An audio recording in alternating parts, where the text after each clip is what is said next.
Hello everyone, just a quick word from your friendly editor/husband. For all of you who listen to So I'm Watching This Show and own an Android device, do me a favor. Go to the Google Play Store and download the Podcast Republic app. It's a fantastic app that allows you to get all of your favorite podcasts directly on your Android devices. I use the app and love it.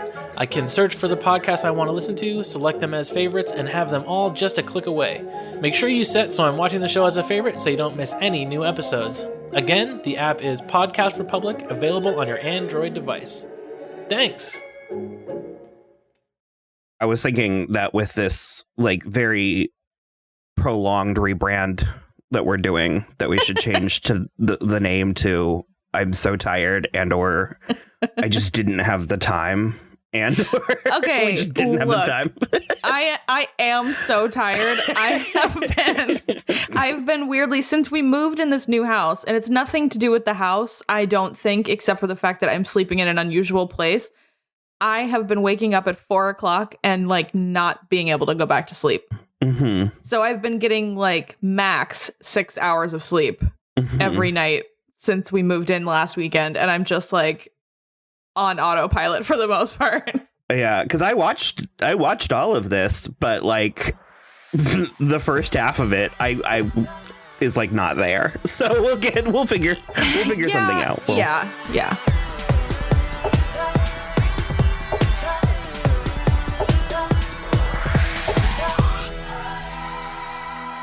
Hello, everybody. I am Will. And I'm Kristen. And this is So I'm Watching This Show, your twice weekly pop culture podcast where we talk about movies, TV, music, and more. And as always, this is a spoiler show, so you have been warned. On today's episode, we are going to talk about season 2 of the Ryan Murphy Netflix show, The Politician.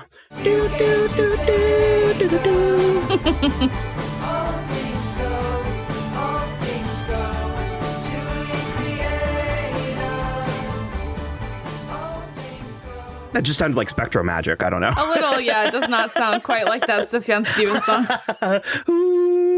I don't know. So to start out, we watched season 1 last September. And as it was a very Ryan Murphy show, I remember being utterly enthralled by the trailer. And then I remember watching the show and being like, okay, cool, let's watch this entirely different thing than what the trailer promised us. And for the most part, I remember liking it. It was incredibly hurried. Do you recall that? A little I do. I remember liking it a lot. I really find almost everybody in the cast super appealing. So I'm sort of fine to watch them do whatever. But I do feel that a lot of it was slightly misplaced in the high school part of it, when they were still in high school. That was the part that felt weird to me. Because these are all people well into their 20s.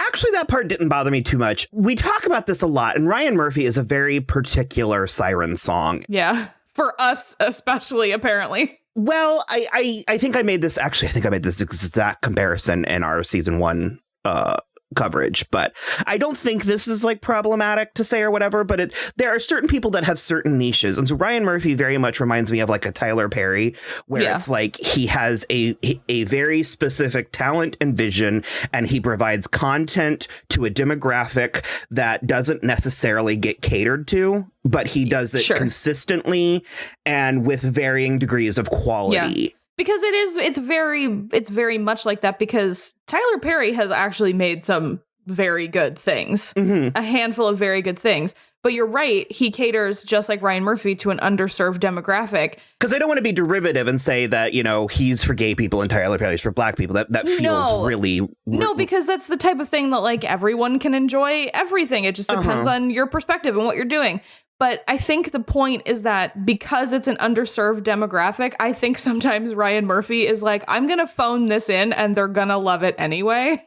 So it doesn't matter. Yeah, because I am not very learned in a lot of Tyler Perry, so I'm going to leave that comparison alone and talk specifically about Ryan Murphy. But it's I frequently feel patronized watching Ryan Murphy's stuff. And the line is so wafer thin. Yep. Okay, are you there? Because no, I'm so there, because there were a couple of times in this season where I was like, I get it, Ryan Murphy. I understand what you're saying. I don't need this like dissertation yelled at me by one of your TV characters. And it happened like 3 times this season. And that's the stuff that I really draw away from where I lean so much more into all of the scenes with like Gwyneth Paltrow and Ben Platt, because they're always very nuanced and very good. And you can tell that it's like 2 actors absolutely at the top of their game dealing with really excellent material.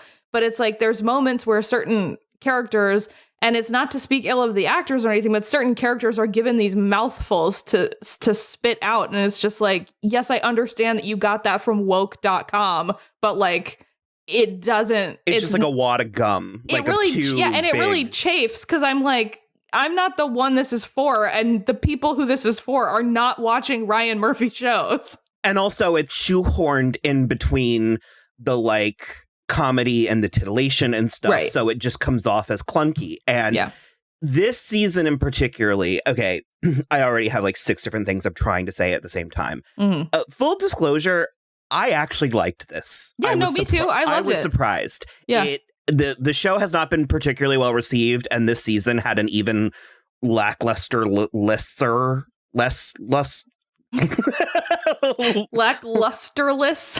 But like even more so, it just sort of I'm really not anticipating a lot more from this, especially the way Netflix is. On IMDb, every episode has over an 8. Is it trending though? I don't think it even hit the top 10. That I don't know because I was moving. Yeah. So, and the way we can do an entirely different episode on how Netflix can like suck my toe these days. But for sure. 100%. They went from being the level of loyalty I had for them. And I mean, who am I kidding? I still do. But it's like they changed their business model and boy, howdy, it's noticeable. Well, like I'm never going to cancel my Netflix membership, but I'm getting to the point where I'm way less invested in even giving the new shows a shot because I'm just sure they're going to get canceled. Oh, yeah. So far, they're good for like a B-level movie and then the first season of a show. Yeah. And at this point, the lower concept, the better off you are. I feel, I don't know. I agree. Regardless. So going into this, I was sort of, because it came out of nowhere either. It hasn't even been a full year since the first season. And my guess is they filmed it together. I do think they did because I believe I remember hearing Ben Platt talk on Armchair Expert that they got picked up for 2 seasons before they even shot anything.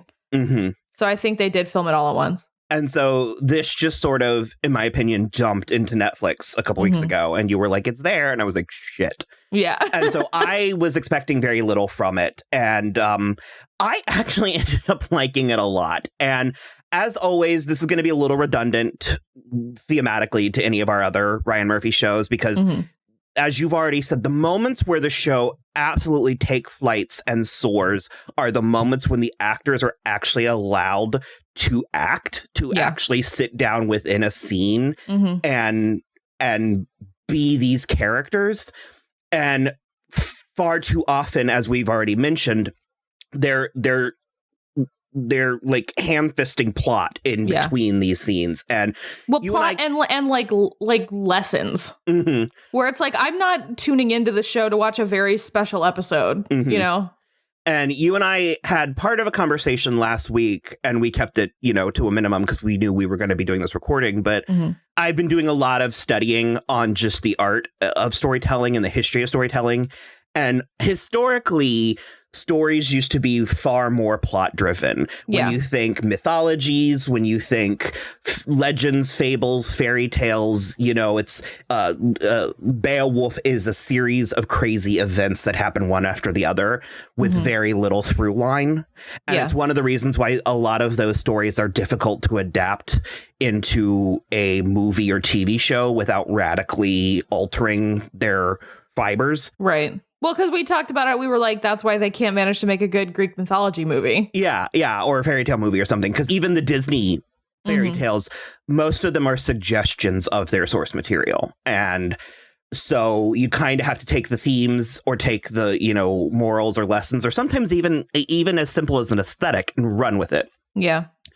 And modern audiences over time we developed an inclination towards character-based stories. We want to understand and empathize with or even root against the characters. And so there is a string of logic that over time we've developed. And all forms of storytelling are valid forms of storytelling, but it took me way too long to realize that Ryan Murphy is very much plot-based. Mm-hmm. His company goes for crazy plot after crazy plot after crazy plot.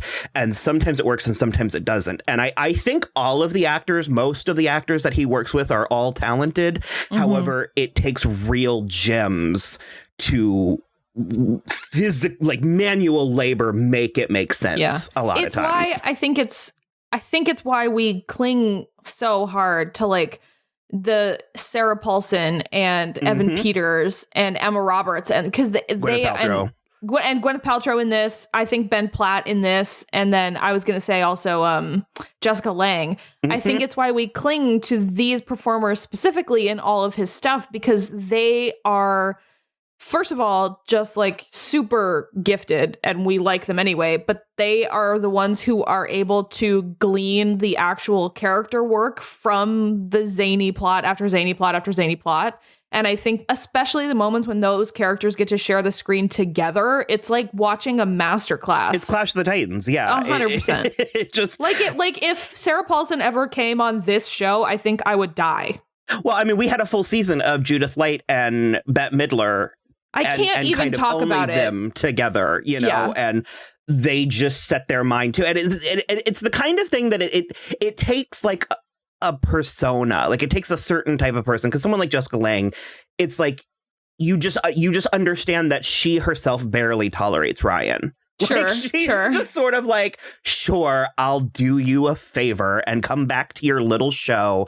And it's like, that's what allows, no matter what she's doing, we understand she's in complete control of the scene she's in. And so it's like the character of Dusty from season 1 of The Politician. It's like, when you think about it, especially now, having watched season 2, you're like, what the hell was that? Yeah. So what did that do? What did that belong in this story?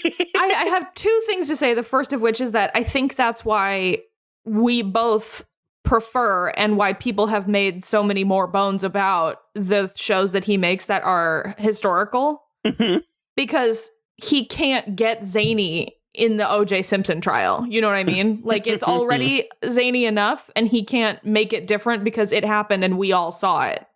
And like the feud, the Bette Davis and Joan Crawford, like that was so good. And again, just like two powerhouses like up against each other constantly. And it's not to say I don't love this, because part of the way through this show, I was like, am I watching a spinoff of Ugly Betty?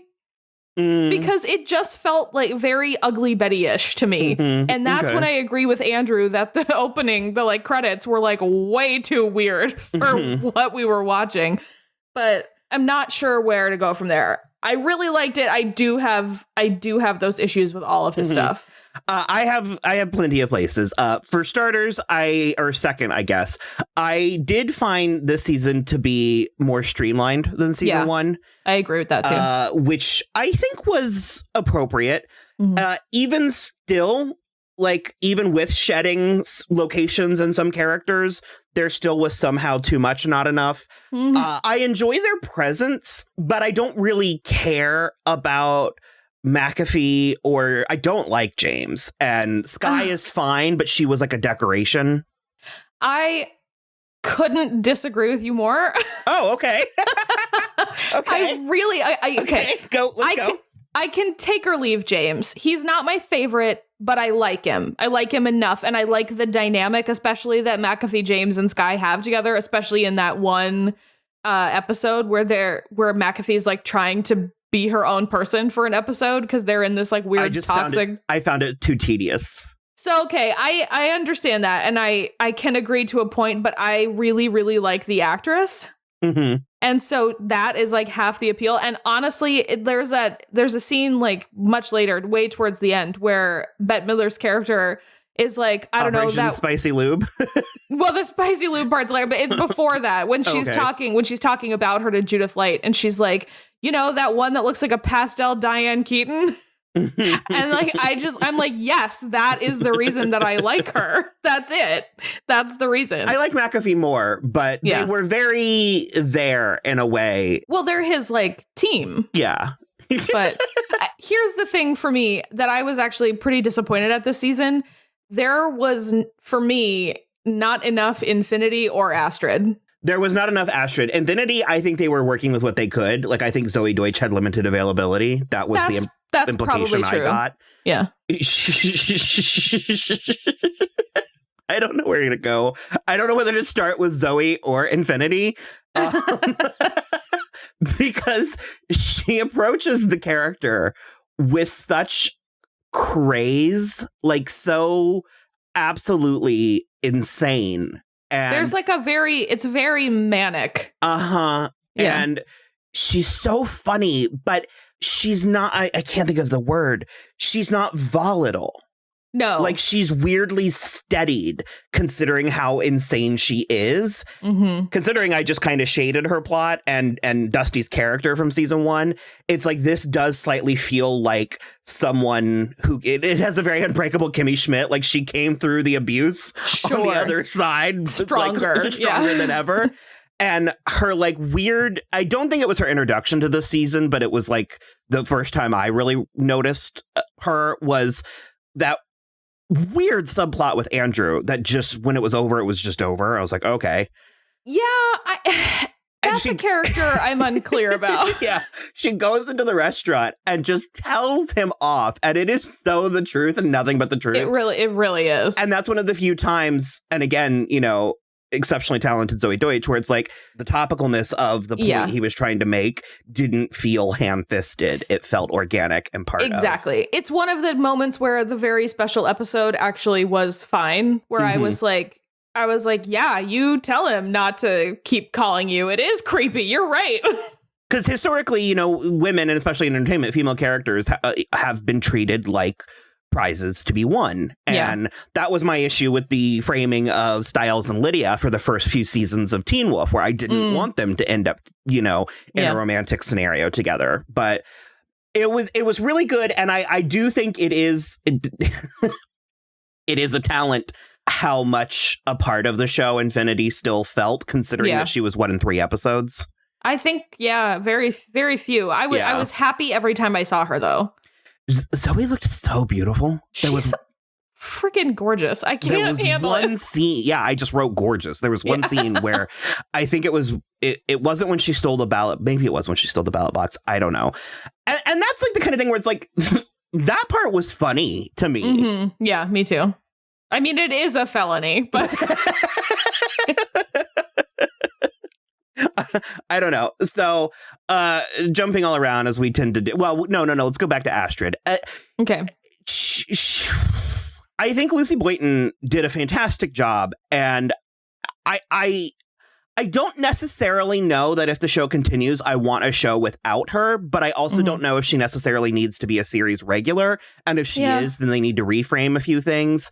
Yeah. I kind of liked the fucking toxic thrupleness of the season was funny. Wow. There was so much of it. That was so much of it. It was wild. And like quickly, I want to say my favorite part of that, which is in the scene where Alice decides that she's feeling neglected and she's like citing her demands or whatever. And she's like, I want us all to watch Gilmore Girls together.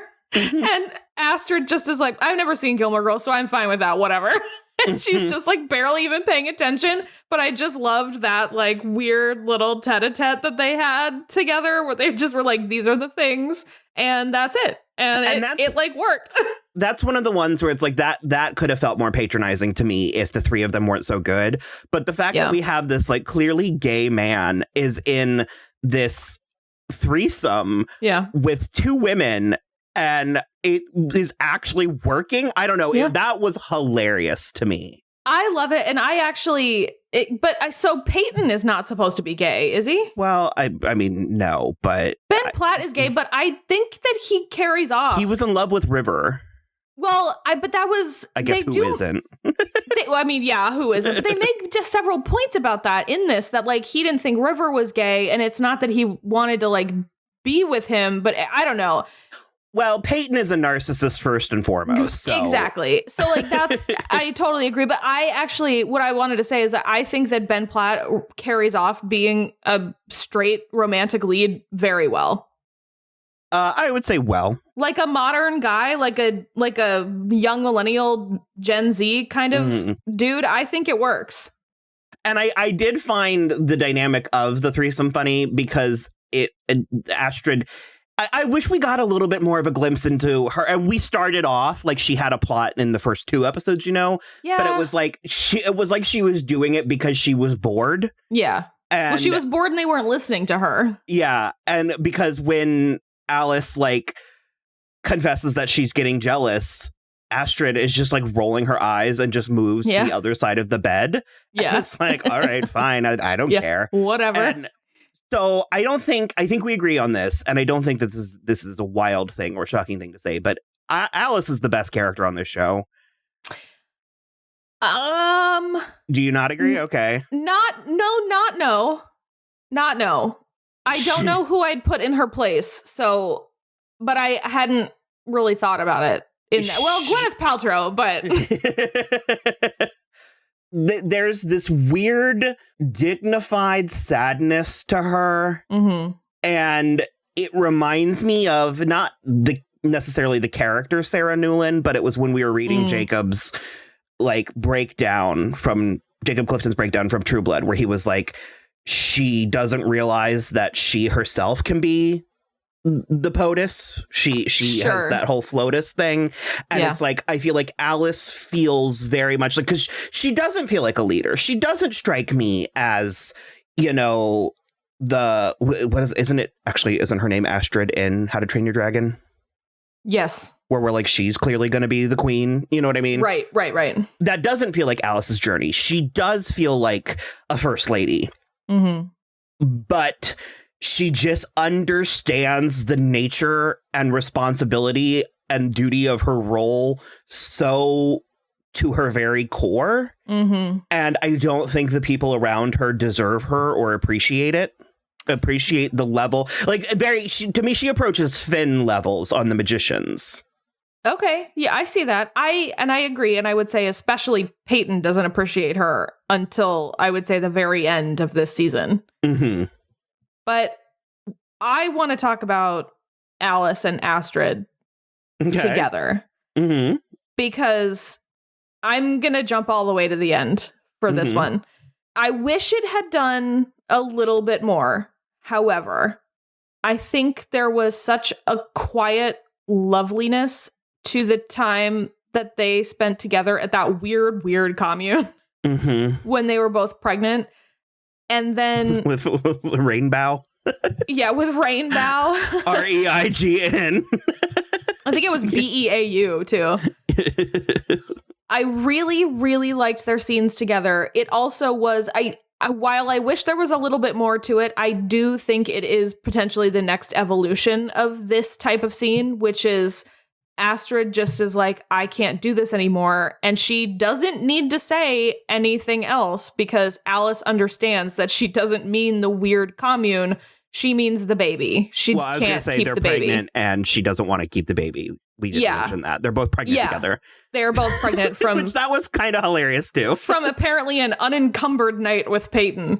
But I really, really loved that scene and the scene when they're waiting in the doctor's office. I really liked them both. We've talked many times on the show about abortion storylines because like fertility and the availability of birth control is something really important to me. And I just think it's really smart when it's not like a hugely focused moment. Like they were just having a nice moment as friends almost. And they were sort of confessing fears to each other. And they've never been close on the show before. But something like this really brought them together and solidified that. And so that's the reason that I think Astrid would continue to be on this show, is because now she is tethered to Alice. Absolutely. But we're also at that moment where we either need to move forward with that relationship of theirs or we never need to see her again. I agree. It's one or the other for sure. I definitely agree with that. But I also, there was something so wonderful about the way that Lucy Boynton like attacked the moment where she was like, I don't need to be a mother to feel like a complete woman, and I'm tired of people telling me that I do, because that especially resonates with me because I don't plan to have children. And so it's like, I love seeing stuff like that portrayed on television shows, especially ones that are reaching younger people, because it's not an option that gets tossed around a lot. And so that was one of the, like, you know, real life lesson-ish moments that I really did like on the show. And again, the actresses really sold it most of the way, but I wanted to talk about that specifically. It was one of my favorite moments of the season. One of my favorite moments of the season, it was the entire episode about the mother and daughter, Andy and Jane. Okay. I could talk about Robin Weigert for the rest of my life and never get tired. She plays the mother. She is amazing. She is an exceptional character actress. She was on Jessica Jones. She was on that show I like to call Dietland. She pops up in almost everything. Big Little Lies. Big Little Lies. She's the therapist in that. She is incredible. I love her. And I loved that episode too. I thought it was excellent. It was such an ambitious episode. And when it started, I cringed. I thought, oh no, this is not gonna be good. I did too. I was like, are you deigning to make Robin Weigert a like boomer Republican? Get out of my face. Well, and then I kept watching it. I was like, okay. They didn't, but I was like, you're flying too close to the sun in a show that is already too close to the sun. And it just like I thought it was going to be, to use a word I hate, cringy. Like when they pulled out the okay boomer and like I was like, oh God, this is going to be terrible. And then how quickly, and, you know, to probably go ahead and credit the actors again, they were able to turn that around. And also a word that rarely is used with Ryan Murphy, but how actually respectful and nuanced the conversation within this 35-minute episode was. It blew my mind. In particular, the scene with Jane, because we meet her and we understand her bright-eyed, ambitious youth, like she wants to be engaged in politics and all this stuff. And we just watch her maneuver this world. And you can see her processing in real time what's happening around her. Because Robin Weigert is doing the same thing as the mother. Yeah. And that show was about politics in a way that I'm sure I don't watch a lot of political shows. I'm sure others exist, but it felt revolutionary to me. Like it felt like, oh, wow, we're really exploring like what the relationship between politicians and their constituents and the voters and stuff. And just the scene with Jane at Madison Square Garden with McAfee, and McAfee could not care less about anything that was happening right there. Yeah. Jane herself, like she was almost impressed, because it's like there are some times where people are honest with me, and even if it's like brutal or insulting, I'm like, I'm actually just really impressed that you didn't even pretend to you know what I mean? It's like, okay, cool. You know where you stand. And then to have her become disillusioned, just so completely disillusioned, and then to question Peyton, and it felt in character for Peyton, but rare form, where he was like, do you want the real answer? Let me be real with you. Yeah. Yes, I do care. And also, yes, this is a charade. A stunt. Yeah. 100%. Because that's, I think, a really important part of getting older is like the shades have to fall from your eyes, and you have to like be able to understand that while it's basically exactly what he said, where he was like, yes, I do think the environment is very important because everything else is tied to it. And he's like, but if, what had gotten the voters excited had been any number of these other things, that's what I would have been campaigning on. Well, he just very much was like, yes, this is a stunt, but I do still care and will do blah. And so you watched her in real time be like, I can make my peace with this. I can go to bed tonight with this answer. And that's something that, we have moments, little and big moments like that every days of our lives, where we're like, is this something we can live with? And it was so weirdly refreshing and so weirdly inspiring. And another thing about that episode that I really liked was that though in the grand scheme of the episode, it painted Dee Dee and Hadassah as the bad guys because Andy left and voted for Peyton. Yeah. They weren't villains. Well, that's what I was going to say. I feel like even bad guys is maybe a little too strong. They are just indifferent. It was actually showing how maybe she is, too old. Maybe she has been doing this for too long. Maybe she has become disillusioned or lost. She's out of touch. We're going through it right now with a lot of people where it's like, you either die the hero or live long enough to become the villain. And at a certain point, recuse yourself. Yeah. It was that miniseries, The 10th Kingdom. And I loved it. There was a point where at like a certain point in her reign, Cinderella stopped making public appearances because she didn't want to ruin the memory of her beauty. Sure. And I remember that just sort of stuck with me, even though that's weirdly gendered. It's just sort of like at a certain point, sit down, pass the baton. No, I understand. Because at this point, there's just so many people showing their entire ass to the world. And I'm like, come on. You pull your pants up, go home. You could have had a legacy. You could have had it all. And now this is our mess to clean up. Exactly. I really, really liked that episode. And it was a sequel. There was a previous episode or a similar episode in season 1, but this one was so much better. This one was so much. I mean, the first one was very good too, but this one was funny. This one was focused, and I feel like it accomplished something. I agree with that. Yeah. There's a few more things that I do want to talk about, but I don't have anything specific to say about Judith Light that hasn't been said before or doesn't go without saying. I find her to be so captivating. She is 71 years old. I feel like she never looked better. Yeah, no kidding. Wow. Her wig in this, I would wear that. It's just like... And frankly, I thought Bette Midler looked great. And I thought she was playing her role great. Yeah. And the whole their throuple thing was weird and pandery, but also it was kind of hilarious. And also I love Teddy Sears. He played William. Yes, me too.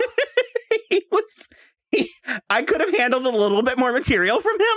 I do. That is one thing I wanted to say, because I put it on Twitter, but I do love Ryan Murphy's instinct. And it feels even more like a prime directive almost. Like he can't not do it, but he gives these older women young love interests left and right. And I love it. Well, and that's what I mean. It can feel patronizing, but also, I mean, Teddy Sears is himself, 41? So, he's younger than both of those women. Because they even had the May September romance. Yeah. And Dee Dee was like, you mean May, December? And she's like, it's November at the latest. October 31st at the latest. And she's like, well, late November. And she goes, I'm the week before Thanksgiving, bitch. Amazing. It's just amazing. I love Bette Midler. I love Judith Light. All of their stuff together was really good. And all of their stuff with other people I really enjoyed as well. Especially, and now we can get to the Spicy Lube episode. Because what was it? It was just like tingling? It was like warming lube. Warming lube. Yeah. But she kept calling it Spicy Lube. And then I just loved that. I was thinking Operation Spicy Lube. And McAfee's like, well, isn't it supposed to be like shorter? Like secret also?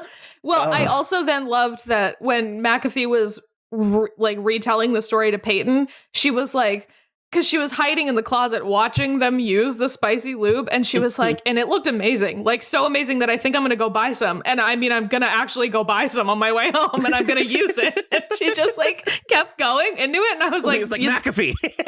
amazing.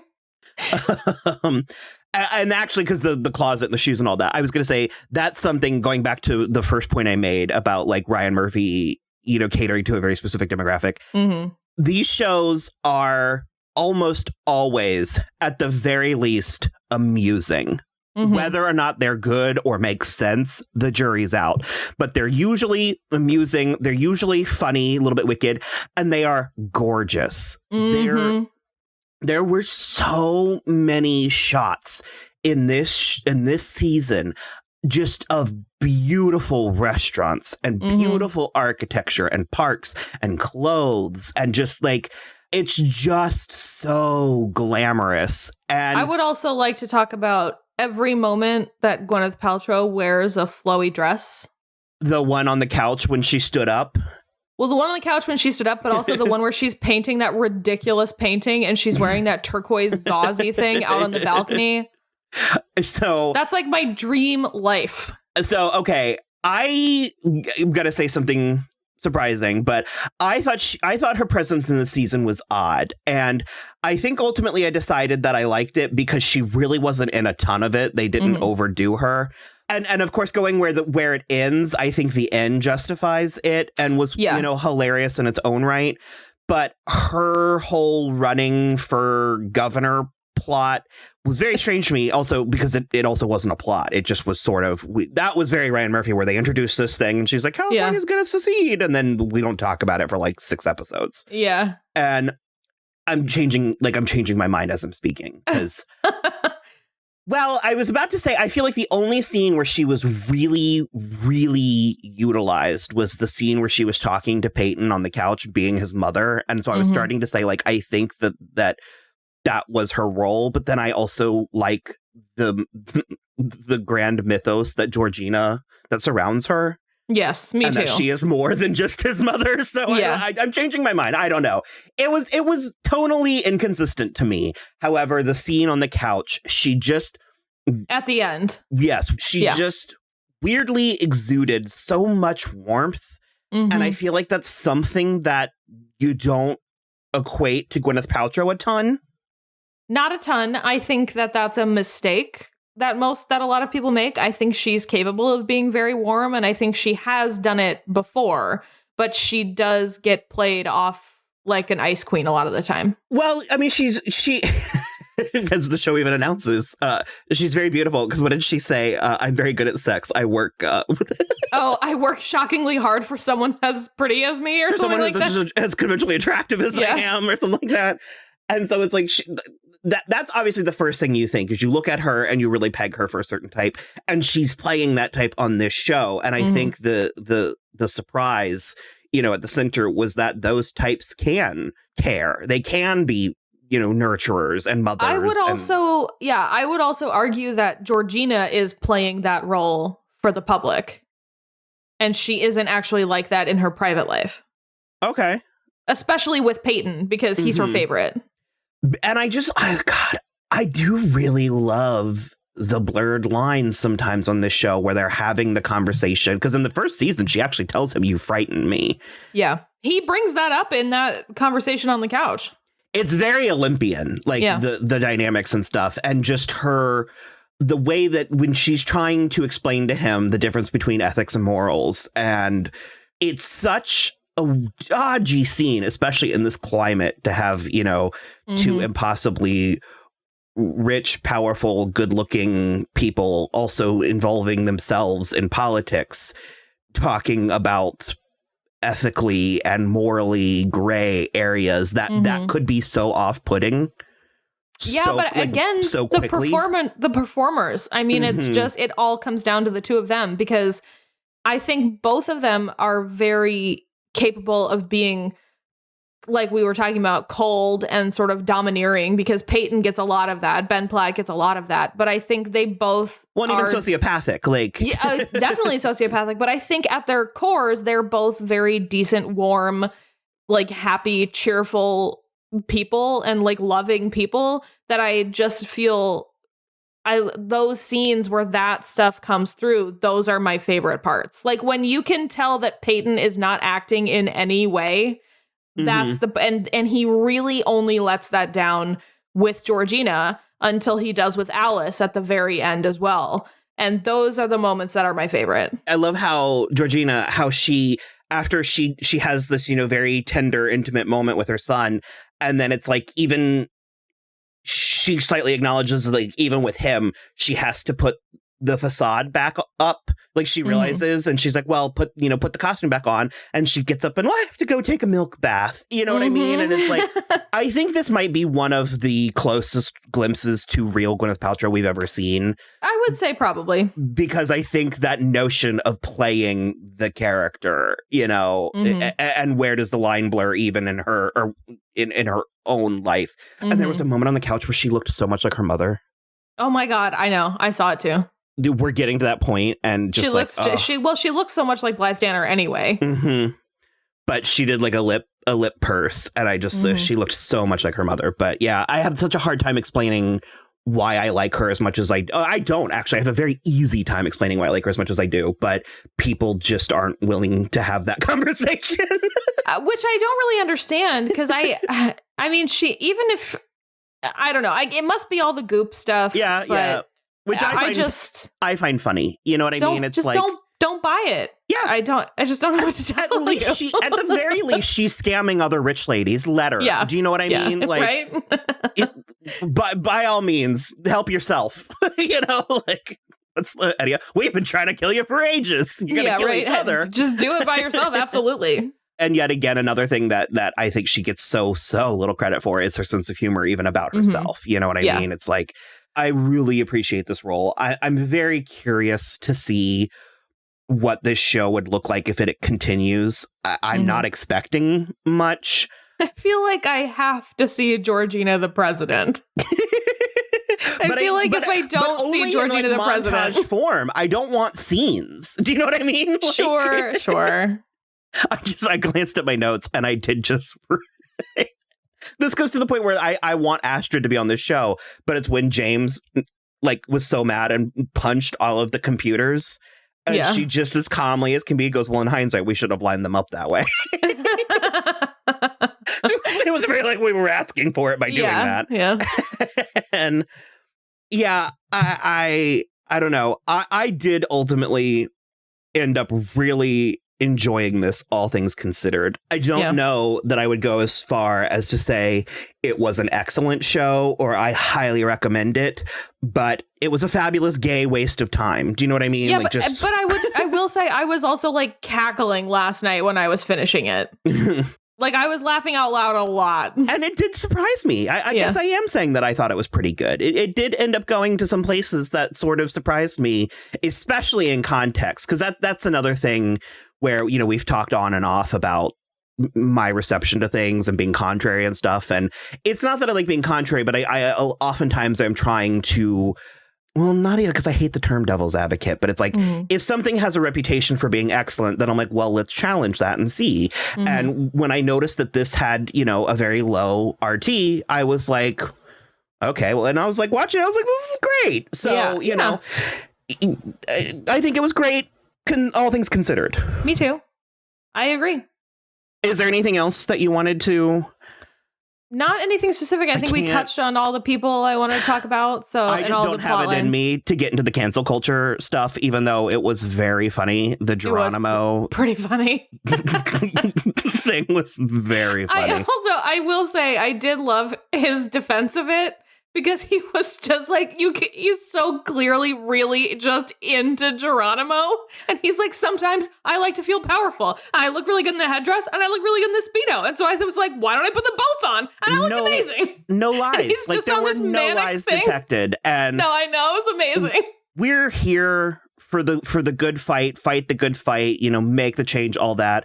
But also, you know, I think that socially, we have a borderline clinical aversion to context. And I agree.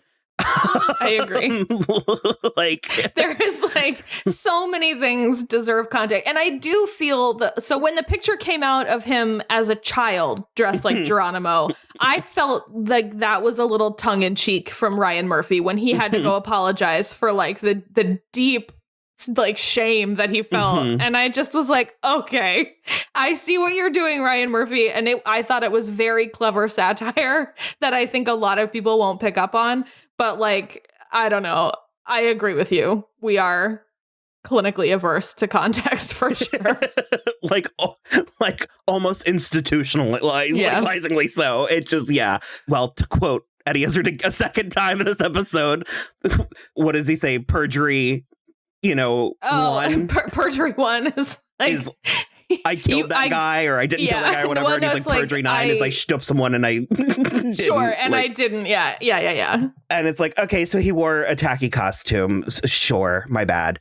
it just, regardless, the less said there, the better. No, but I mean, overall, I agree. I think there definitely are people who should apologize, and I think that you shouldn't necessarily need to apologize for a costume your mother probably put you in when you were 6.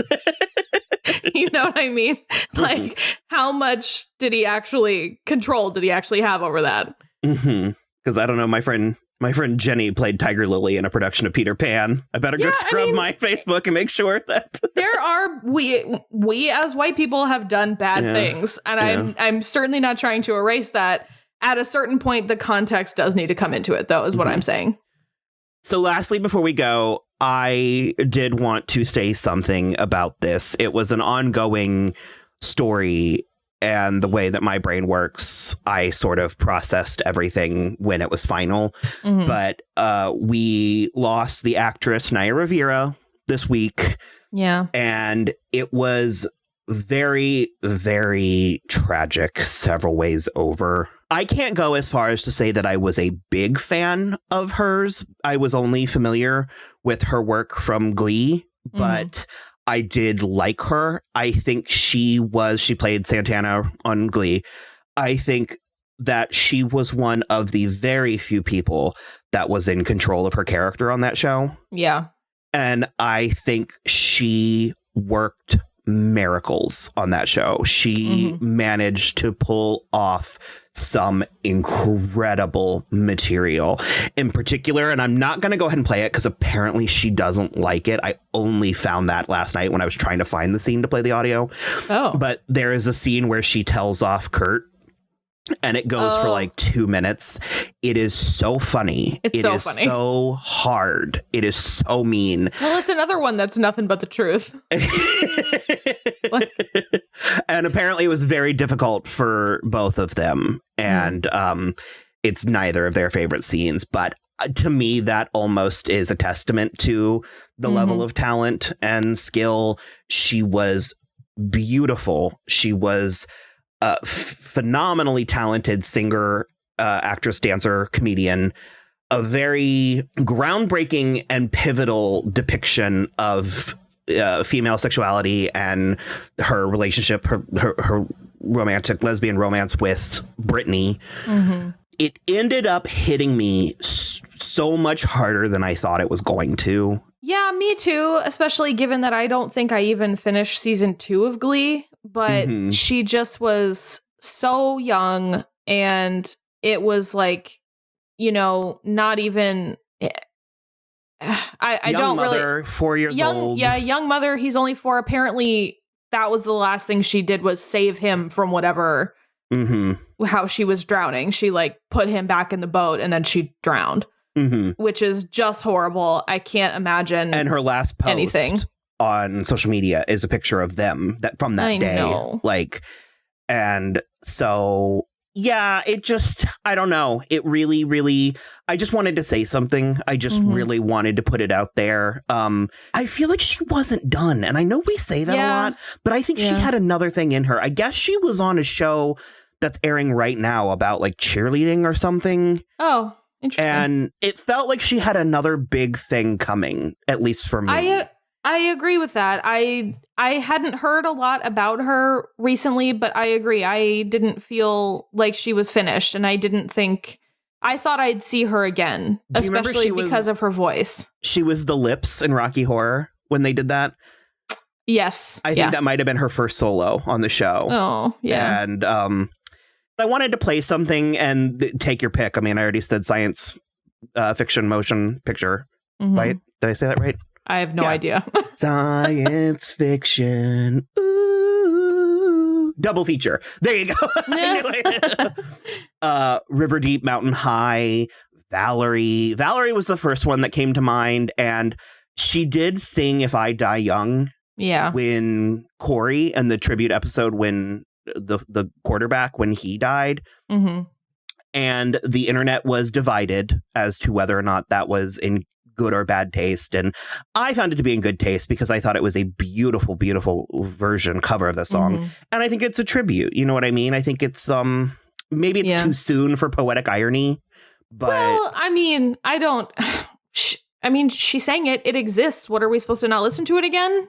I found it to be a very apt tribute. Yeah, I agree. I don't know what about this Glee cast, but like there's something going on. Mm-hmm. It doesn't feel right. Mm-hmm. So yeah, on that note. As always, you can follow us on Twitter @SoI'mWatching, Instagram @SoI'mWatchingThisShow. You can also follow along on our website, soimwatching.com, which links out to everything. And other than that, just please rate, review, and subscribe wherever you listen. And that's it for us. Bye. Bye.